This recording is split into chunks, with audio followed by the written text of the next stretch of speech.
ते मराठी माणसावर हल्ले सुरू झालेले आहेत अनेक मार्ग. त्यांचे उद्योग, त्यांचा व्यापार, त्यांच्या नोकऱ्या, भाषा मराठी बोलू नका मुंबईमध्ये अशा प्रकारच्या धमक्या दिल्या जातात. मराठी बोलायचं नाही, गुजराती बोला, मारवाडी बोला.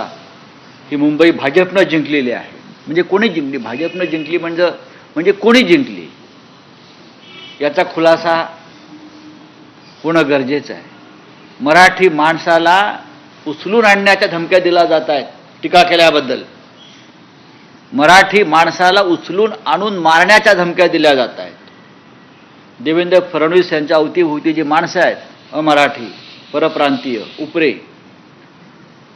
आणि शिवसेना म्हणून घेणारी, मराठी माणसासाठी स्थापन झालेली शिवसेना, डुप्लिकेट शिवसेना का होईना म्हणून घेणारा पक्ष हा सरकारमध्ये सामील आहे. आणि मुंबईमध्ये हे चित्र निर्माण झालं आहे. हे चित्र अत्यंत गंभीर आहे भविष्यासाठी महाराष्ट्राच्या मराठी माणसाच्या कष्टकऱ्यांच्या. मुंबई मराठी माणसाच्या त्यागातून निर्माण झाली आहे, कष्टातून निर्माण झाली आहे.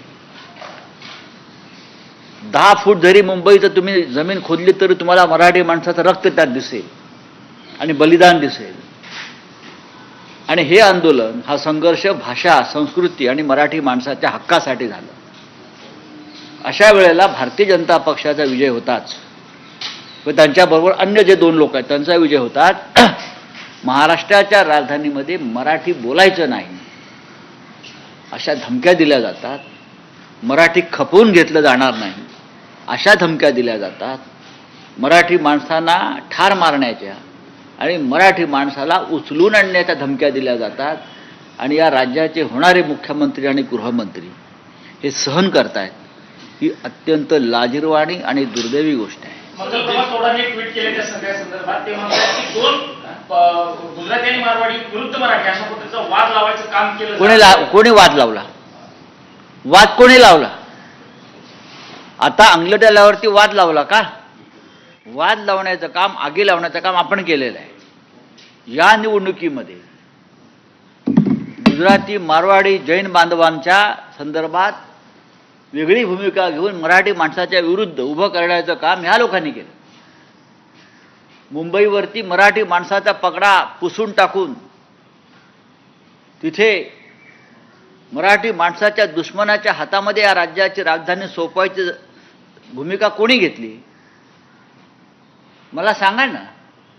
आम्ही कशाला इतके वर्ष आम्ही राहतोय ना. बाळासाहेब माननीय हिंदुहृदय सम्राट, शिवसेना प्रमुख बाळासाहेब ठाकरेंच्या काळापासून मुंबईमध्ये आम्ही काम करतो आहोत.